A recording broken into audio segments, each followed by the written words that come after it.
안녕하십니까. 행정학 기본 강의 제37강을 시작하겠습니다. 행정학 기본 강의는 1% 행정학을 교재로 하여 진행하고 있습니다. 자, 37강부터 시작되는 내용은요, 인사행정에 관한 내용입니다. 그리고 교재에 그 학원에 해당하는 내용입니다. 지난 36강까지는 1% 행정학의 상권의 내용이었고요.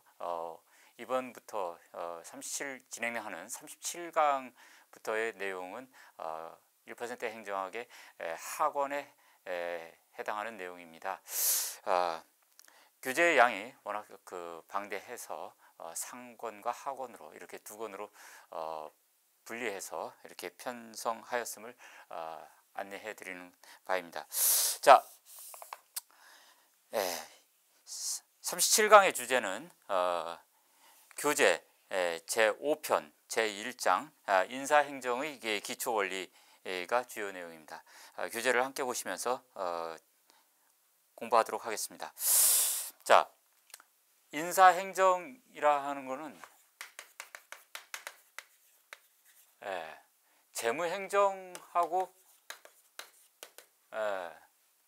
상당히 좀 이렇게 대칭적인 개념입니다. 인사행정이라는 것은 사람에 관한 내용이고요. 재무행정은 물적 자원에 관한 내용입니다. 여기서 좀 똑같이 이제 행정이라는 말이 붙고요. 행정은 관리다 이렇게 했거든요. 매니지먼트입니다. 근데 여기서 우리가 이제 관리라는 측면에서 우리가 사적 관리하고 공공 관리하고 이렇게 좀 차이가 나는 점을 이미 공부한 바가 있습니다. 똑같이 관리라고 할 때 공적 관리는 좀 정치성, 그다음에 공공성을 더 강조하는 내용이 되겠습니다. 그리고 이제 이 인사행정이라고 할 때 이제 사람을 관리하는 것이기 때문에 사람을 보는 관점을 노동력이라고 보는 관점하고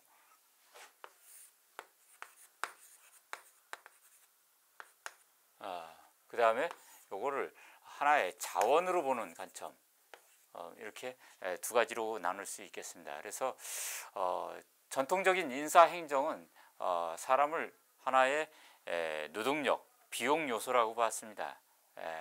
고정되어 있는 것이라고 봤죠. 이걸 하나의 고정 비용이라고 봤습니다.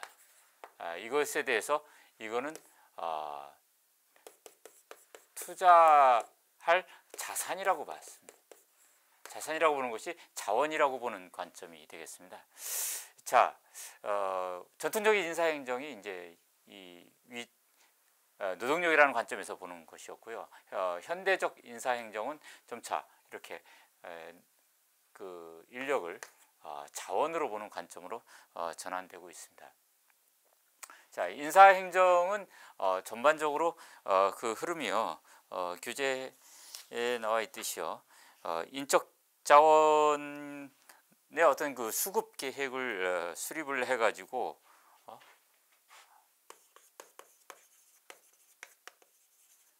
그래서 임용을 하는 것이죠. 그리고 그 공무원들의 능력 발전을 도모하는 것이고요.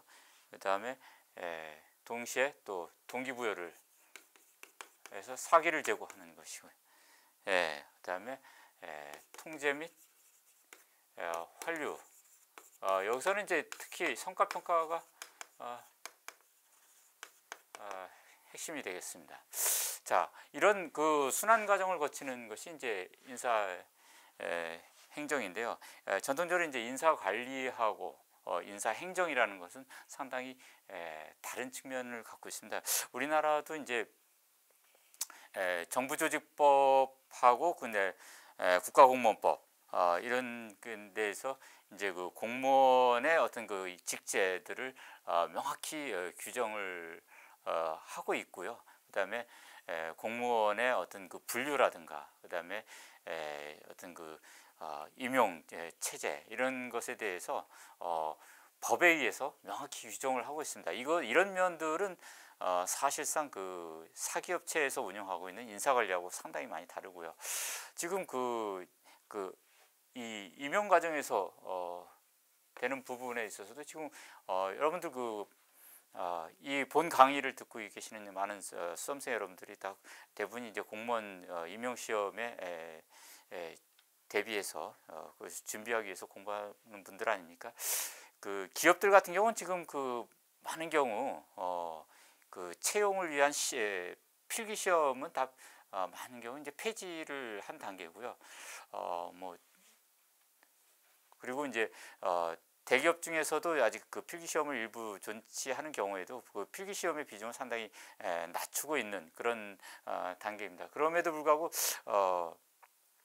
여러 가지 비판이 제기되지만 여전히 우리나라 국가 공무원, 지방 공무원들 채용 시험을 필기 시험 형태로 이렇게 존속시키고 있는 이유는 바로 이 공무원이라는 인력을 채용하는 부분은 기업의 인사 채용하고 상당히 좀 다른 측면이 있다라는 거죠. 공무원 조직은 정부 조직과 달리 기업 조직과 달리 이 공공성을 추구하고 전체의 경제적 안정이라든가 이런 특수한 역할을 하기 때문에 단순히 기업의 이윤 논리, 생산성의 논리로만 이렇게 운영될 수 없는 측면이 있고, 그 다음에 어떤 공개 경쟁의 원칙을 관철해야 된다라는 기회균등 부분에 대한 어떤 사회적 형평성 문제, 이런 어떤 정치적인 고려죠. 이런 필요성 때문에 여전히 필기 시험을 존속시키고 있는 것이다. 이렇게 평가할 수 있습니다. 그다음에 인력계획 수립에 있어서도요. 많은 대기업들이 지금 계약제라든가 아니면은 비정규직 이런 형태로 해서 노동의 유연성을 이렇게 확대해 나가고 있는데요. 정부는 계약직을 가급적이면 노동의 유연성을 그렇게 확대하는 쪽으로 나가지 않고요. 공무원의 정원을 지속적으로 확대해서 채용 인원을 늘리는 방향으로 나가고 있습니다. 그만큼 기업하고 정부는 인력에 대한 수급에 대한 그런 관점도 상당히 많이 다르다고 볼 수 있습니다.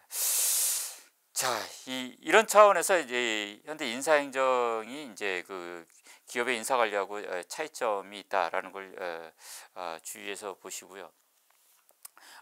전통적으로 이제 인사행정은 실적제에 기반을 두고요. 통제 지향으로 이렇게 운영이 되었습니다. 그런데 이제 이 실적제라는 것이 결국은 공무원 개인 하나하나에 대한 헤드십, 이 최고 관리자들에 의해서 모든 조직 구성원들 하나하나에 대한 어떤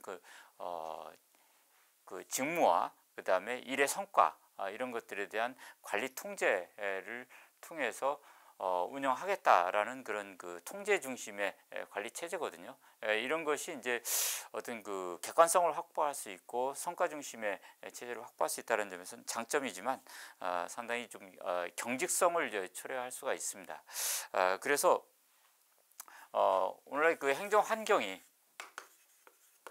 상당히 유동적이고 급변하는 이런 상황 속에서는 좀 이런 전통적인 통제 위주의 실적제 체제를 조금 완화를 해서 역량 기반의 인적 자원 관리 체제로 이렇게 확대를 하려고 하는 것입니다. 이것은 뭐냐면은 역량이라는 것은요.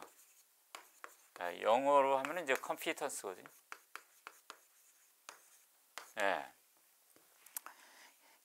기존의 실적이라는 것은 메릿입니다. 메릿. 공무원이 하나하나의 직무를 자기 일을 수행하면서 기대되는 어떤 성과물 아웃풋이죠. 아웃풋을 얼마큼 만들어냈느냐 하는 거죠. 예를 들어서 교통 단속하는 경찰 같은 경우는 하루에 단속 건수를 몇 개를 거두었느냐 이런 것이 이제 메릿이 되겠습니다. 이것에 대해서 역량이라는 것은 조직 내에서 전체적인 조직의 목표를 달성하기 위해서 필요한 인적인 요소, 어떤 성격적 특징이죠. 뭐 리더십이라든가 인내심, 아니면 설득력, 협상력, 기획력, 이런 어떤 추상적인 개인의 자질이에요. 이런 것들은 상당히 좀 그 교육 훈련 등을 통해서 많이 이제 개발이 되기도 하고요. 뭐 타고난 측면도 일정 부분 있겠죠. 그렇게 해서 만들어진 그 조직 차원에서 필요한 어떤 그 스킬들이기 때문에 이것을 기반으로 해서 이 역량을 강화하기 위해서, 역량이 있는 사람들을 발굴을 해서 조직 평균 이상의 그런 역량을 갖고 있는 사람들에 대한 역량적 요인들을 더욱더 확충해 나가서 조직 전체가 그것을 팔로우 해가지고, 구성원들이 팔로우해서 조직 전체의 역량을 끌어올리는 이런 시스템으로 바뀝니다.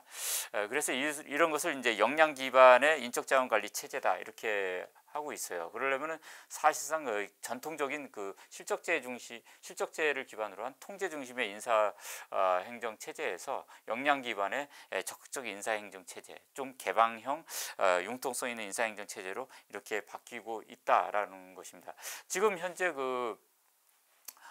고위공무원단 제도라든가, 그 다음에 개방형직위, 그 다음에 공모직위 제도, 이런 것들이 사실상 부처라든가 어떤 그 세부의 어떤 그 직렬, 이런 것들을 뛰어넘어 가지고 통합적으로 하겠다라는 것은 사실상 공공부문에 있어서 역량 중심의 인사행정 체제를 구축하겠다 라는 적극적 인사행정의 한 측면을 보여주고 있는 것이다, 이렇게 보겠습니다. 그만큼 이것은 개방체제에 적응하려는 행정의 대응 방식이다, 이렇게 보겠습니다.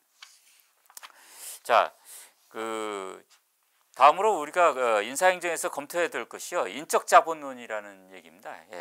인적자본론이라는 것은 1970년대 이후에 이제 집중적으로 거론이 된 조망을 받는 그런 그 인적 자원 관리에 대한 어떤 그 새로운 접근법입니다. 이것은 고전적 그러면 전통 행정 이론에서 다루는 이 통제 중심의 인사 행정이 아니라 그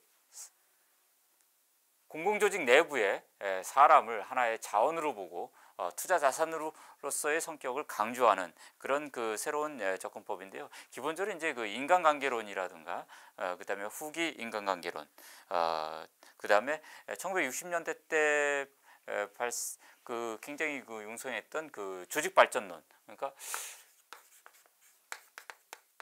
전이라든가 인간관계론, 이것이 제 접목을 이뤄 가지고 인적자원론으로 이렇게 1970년대 이후에 발달이 됐다고 볼 수 있습니다. 이것은 게리 베커라든가 슐츠, 민서 같은 시카고 학파 학자들이 1960, 70년대 집중적으로 제안을 했던 것으로서요. 이 인적 자본은 하나의 인간을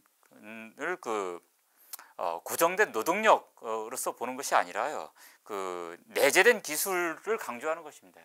사람을 보는 것이 아니라 인적 자원이라는 것은, 전통적 노동력은 이건 사람을 강조한 거예요. 사람.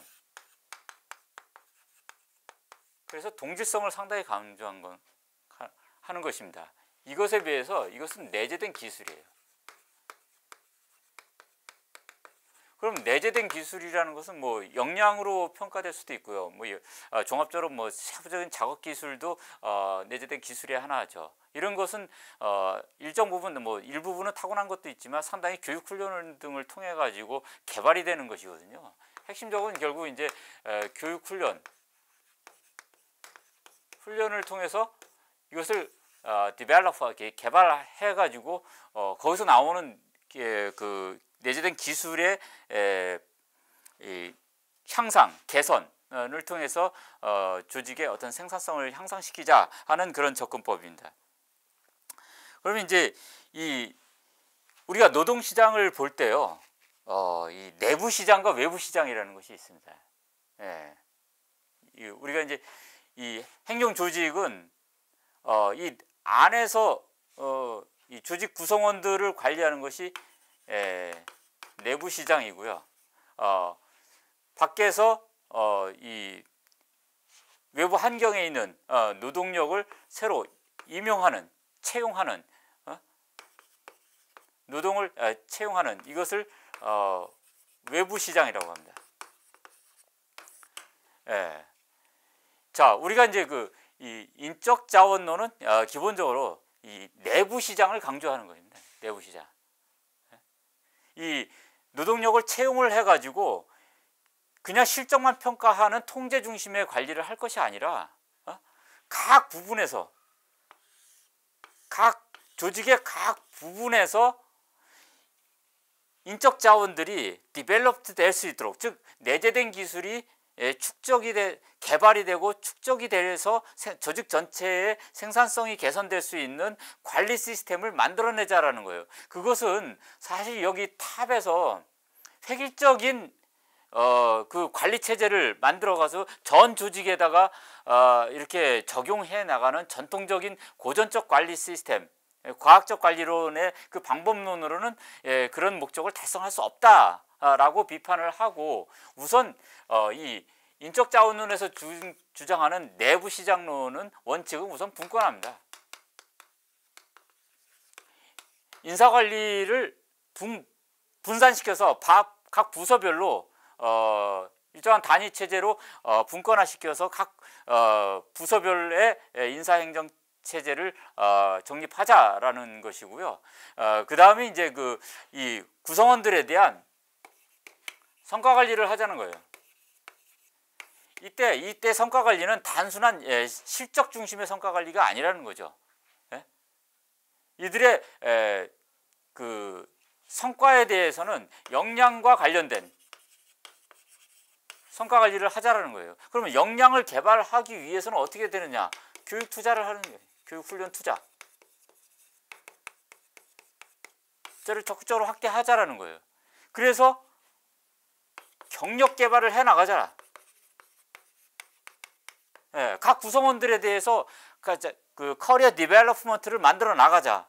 그러면은 구성원들이 조직 전체에 대한 조직 전체의 목표와 자기 개인 목표를 통합화시켜 나간다 이런 거죠. 이걸 통해서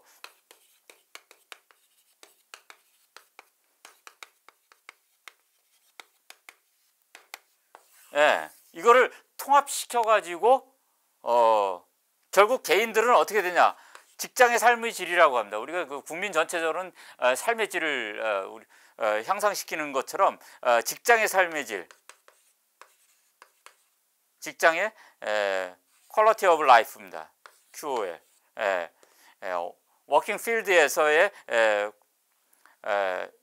그 삶의 질을 증가시키자라고 하는 것이 이 인적 자원론의 그 주장하는 관리 인사행정 전략이에요. 이랬을 때 우리가 이제 외부 시장 부분에 있어서 이제 노동에 대한 이 수급을 한번 봐야 됩니다. 이 임금을 어떻게 결정하느냐라는 것에 대한 관점이거든요. 이 인적 자원 관리에서 그러면 임금을 어떻게 지급할 거냐? 라는 부분인데, 우리가 이제 전통적으로 임금을 지급하는 방식은 이런 식으로 노동시장에서요. 여기가 노동량이고요. 그 다음에 여기가 임금입니다. 그랬을 때 노동에 대한 공급과 노동에 대한 수요, 이렇게 두 가지로 이렇게 수요 곡선과 공급 곡선이 이렇게 도출될 수 있습니다. 자, 이 노동에 대한 그 수요 곡선이라는 것은 이 사회 전체적으로 보면요, 노동시장 전체적으로 보면 한계 편입 곡선이에요. 그러니까 이 한계 편입 곡선이라는 건 뭐냐면은 노동의 한계 생산물, 그러니까 한계 생산물들을 이제 쭉 각 그 생산품의 가격과 곱해가지고 한계 생산물 곡선이 한계 생산물 가치 곡선이 도출되고요. 그 한계 생산물 가치 곡선을 수평적으로 합한 게 이제 노동시장의 전체의 노동의 수요 곡선, 즉 한계 편입 곡선이 됩니다. 이 얘기는 뭐냐면은 결국은 우리가 이제 노동도 하나의 그 상품이라고 봤을 때 그 한계의 원리에서 노동의 사용량을 결정한다라는 겁니다. 그러니까 사회적으로 그 최적의 노동 사용량이라는 것은 한계 비용하고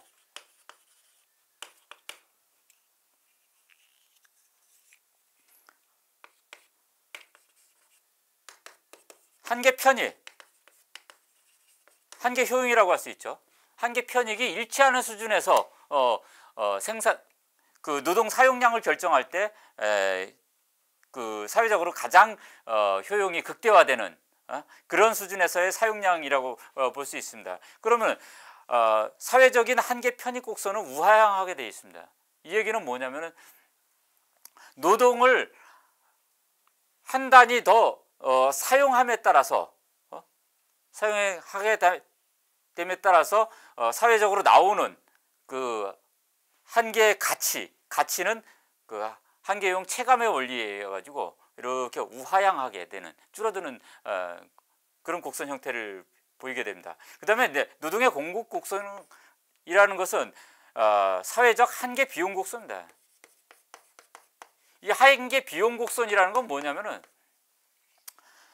노동을 사용함에 따라서 노동량을 투입량을 이렇게 증가시킴에 따라서 노동을 거기에다 사용하지 않고 다른 부분에다 사용했을 때 얻을 수 있는 최대의 소득, 즉 기회비용 개념입니다. 기회비용. 그러니까 노동량이 증가하면요, 사회적으로 전체적으로 봤을 때 노동의 그 기회비용은 이렇게 증가하는 우상향의 형태를 보이게 됩니다. 여러분들이 그 개념은 잘 그 상상을 통해서 이해를 하시기 바랍니다. 기회비용이라는 개념을 가지고요. 왜 여기서 증가하는 형태로 나타날 수밖에 없느냐라는 거죠. 그랬을 때 이 시장에서 균형 임금하고 균형 노동량이 이렇게 결정이 됩니다. 자, 이렇게 그 노동의 한계 비용 곡선하고요, 노동의 그 한계 편익 곡선이 만나는, 즉 수요와 공급의 일치점에서 만나는 이 균형 임금과 균형 고용량, 이것이 그 노동에 대한 대가라고 보는 것이죠. 예, 그러면 바람직한 노동의 대가는 사회 전체적으로 얼마냐, 시장 전체적으로 얼마냐라는 것은 기본적으로 이렇게 봅니다. 자본과 노동의 함수에서요, 우리가 생산량, 즉 국민소득은요, 자본과 노동의 이렇게 함수로 볼 수 있거든요. 그러면 이러한 함수를 도표로 그려놓으면요, 이렇게 한계 생산물 체감의 법칙에 의해서 이렇게 우상향하지만 이렇게 커브드하는 형태로 이 컨케이브 다운이죠. 이걸 우리가 볼록형이라 그러죠. 볼록형 형태로 나타나게 됩니다. 그랬을 때 이 자본이 일정량 고정됐을 때 이 소득, 생산 그 함수 곡선은 이렇게 나타나고요. 이것이 이렇게 증가할 때 생산성이 증가했다라는 것이거든요. 이렇게 생산성이 증가할 때 이 생산성 증가 부분을 어떻게 배분할 것이냐가 이 임금 수준을 결정하는 데 영향을 미친다라는 거죠. 결국은 자본과 노동 쪽에서 어느 쪽에다 얼만큼 더 소득을 배분할 것이냐라는 것은 생산성에 의해서 결정된다. 이렇게 볼 수 있습니다. 자, 이런 원리에 의해서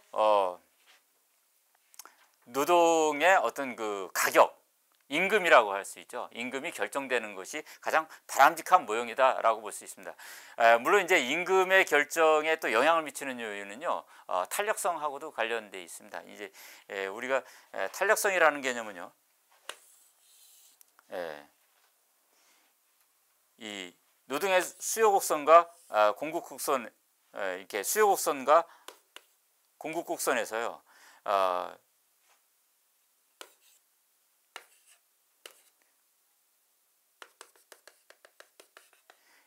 부분을요. 그러니까 그 균형 임금 요 수준에서 요 공급곡선의 하단에 있는 이 삼각형의 면적을 우리가 이전 수입이라고 하고요. 요 상단 부분에 있는 거를 그러니까 여기를 A라고 하고요. 여기를 B라고 했을 때 요 B의 삼각형 영역을 우리가 경제적 지대,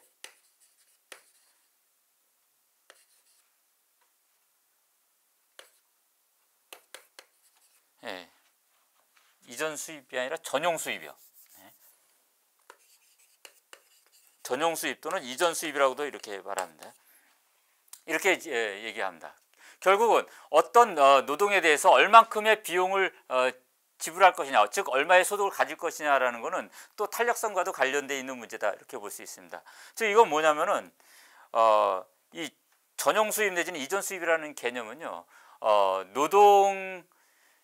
노동이 그 특정 그 직무의 일자리에 투입되기 위해서 다른 쪽으로 이전하는 것을 막아야 되거든요. 그럼 다른 곳으로 이전하지 않도록 묶어놓기 위해서 드는 최대한의 비용, 이것을 이전 수입이라고 합니다. 즉 이것은 노동의 탄력성이 높을수록 이전 수입 부분이 커져요. 총 수입에서. 이렇게 수평으로 간다는 얘기죠. 그러면 이전 수입 부분이 커지고요. 경제적 지대라는 것은 노동자가 받는 총 수입 부분에서 이전 수입 내지는 전용 수입을 뺀 부분의 수입을 경제적 지대라고 합니다. 그래 지대라는 개념은요, 그 고정되어 있음으로써 얻어지는 수입, 즉 독점적 이윤들을 대부분이 이제 지대라는 렌트라는 개념으로 이렇게 사용합니다. 이 지대라는 것은 특히 토지에 대해서 적용해서 나온 거거든요. 토지는 공급량이 고정되어 있단 말이죠. 그랬을 때 우리가 토지에 대한 임대료를 왜 지급하느냐라는 문제를 우리가 렌트라는 개념으로 얘기한 것이고요. 이 공급량이 고정되어 있을 경우에 이렇게 경제적 지대가 커진다라고 보는 겁니다. 그랬을 때 지금 사실 우리 젊은 세대들, 여러분들 젊은 세대들의 뭐 88 세대지 뭐 이래서 저임금 구조를 얘기하는데요. 저임금 구조의 발생 이유는 특히 이 노동의 이 공급의 탄력성이 높아서 그럽니다. 즉 경제적 지대가 굉장히 줄어들고 이렇게 수평적으로 가는 거예요. 지금의 노동의 공급은요. 노동의 공급이 수평적이라는 얘기는 뭐냐면 누구나 할 수 있는 일을 하고 있다는 겁니다. 그러니까 예를 들어서 편의점 알바일이요. 그건 누구나 할 수 있는 일이거든요. 초등학교만 졸업하고도 편의점 알바를 할 수 있고, 고등학교, 대학교를 졸업하고도 편의점 알바를 할 수 있어요. 박사를 한 사람도 알 수 있고요. 그런 거는 이 임금에 대해서 굉장히 탄력적이거든요. 그런 일을 많이 하는 사람들이 이 노동시장에 많기 때문에 지금 경제적 지대가 굉장히 줄어든 것이고요. 대부분의 수입이 전용 수입으로 이루어지는 거예요. 그랬을 경우에는 굉장히 노동의 수입이 줄어드는 그런 형태를 보일 수가 있습니다. 우리가 그 연예인이라든가 스포츠 스타들, 영화배우 이런 사람들, 아니면 특별한 재능을 갖고 있는 뭐 음악가라든가 이런 사람들, 또는 경영자, CEO들 중에서 특출한 그 관리 경영을 갖고 있는 사람들, 이런 사람들은 뭐 1년에 수억, 수십억 대의 연봉을 얻고 있는데요. 그런 사람들은 이렇게 노동의 공급곡선이요, 수직적인 형태를 보이고 있습니다. 즉 대부분의 노동의 수입이요, 전용 수입이 아닌 경제적 지대의 형태를 얻고 있는 거죠. 자, 우리가 여러분들 그 저임금 구조에서 여러분들 벗어나려면 개인적으로는 이 노동의 공급이 비탄력적인 이런 형태의 그런 기능, 을 이렇게 형성하도록 하면 되겠습니다. 자, 지금까지 노동시장에서의 이런 그 여러 가지 그 탄력성이라든가 그다음에 자본과 노동의 그 생산성 문제, 그다음에 수요와 공급의 균형 문제, 이런 메커니즘을 통해서 노동시장이 균형을 이루고 우리가 공공 부분에 노동이 투입된다라는 이런 관점이거든요. 이랬을 때 우리가 그 게리 베커에 의한 노동시장, 즉 내부시장론을 보면요, 이렇게 해서 투입된 노동에 대해서 우리가 결국은 이 교육훈련 투자 부분에 대해서 비용을 누가 부담할 것이냐의 문제로 귀결된다라는 것이죠. 그것이 이 인사행정에 있어서 이 인적 자원 관리에 기반을 둔 전략적 인사행정에 있어서 핵심이라는 거죠. 이 교육훈련 투자를 어떻게 해 나갈 것이냐 하는 거예요. 자, 이 우리가 그 교육훈련은 크게 세 가지로 나눌 수 있습니다. 우리가 교육훈련을 전혀 받지 않은 미훈련자고요. 그 다음에 일반 훈련자, 일반 훈련자가 있고요. 그 다음에 특수훈련자가 있습니다.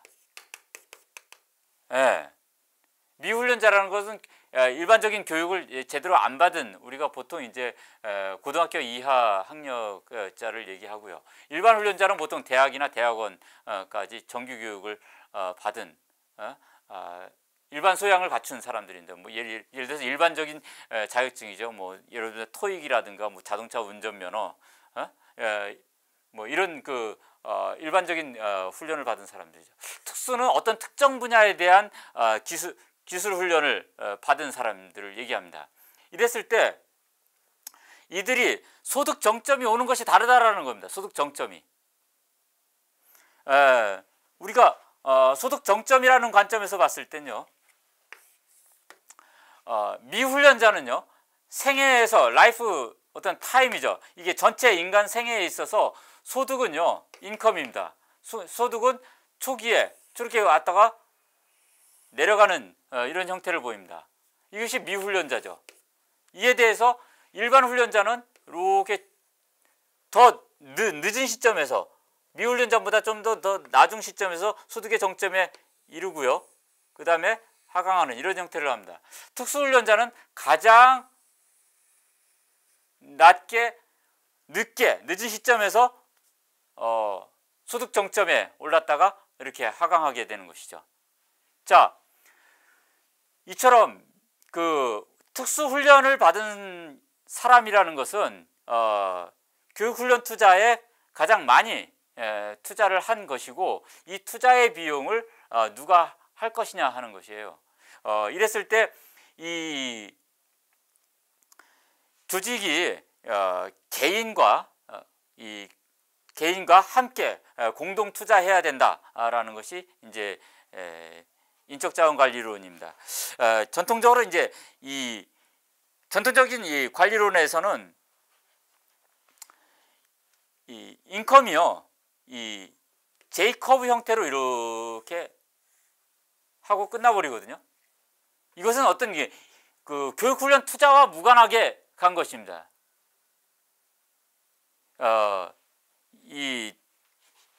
왜 그러면 그 전통적인 인사 행정들은 이제 연공 서열을 기준으로 해가지고 재직 기간이 이렇게 증가할수록 연봉이 증가했다가 그 퇴직 시점에 최고점을 이루고 그 다음에 이제 퇴직하고 끝나는 것인데요. 그것은 생산성과 무관하게 본 것입니다. 그러니까 그 한 사람 한 사람의 투자된, 내재된 그런 그 역량이나 기술을 기준으로 해서 그런 연봉 체계를 형성한 것이 아니라 그러한 그 시니어리티 룰이죠. 우리가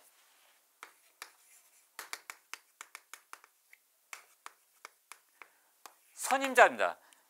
근무 경력이 오래된 사람일수록 더 많은 보수를 줌으로써 근무 경력이 짧은 사람들이 참고 더 열심히 일해서 근무 경력이 높아질 때까지 나가기를 유도해낸다라는 그런 전략에 의해서 시니어리티 룰을 가지고서 운영을 해온 것이거든요.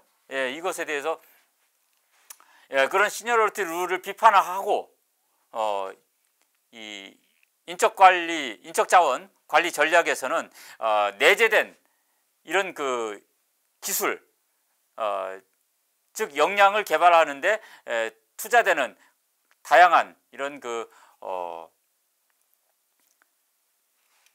그런 그 교육훈련 투자에 대해서 조직이 직접 일정한 비용을 부담을 해가지고 특히 전문훈련, 특수훈련 등을 이렇게 해야 된다라는 것입니다. 우리가 이제 우리가 그 인적자원 관리는 결국은 이제 이런 오목형 소득 흐름을 가정을 하는 것이고요.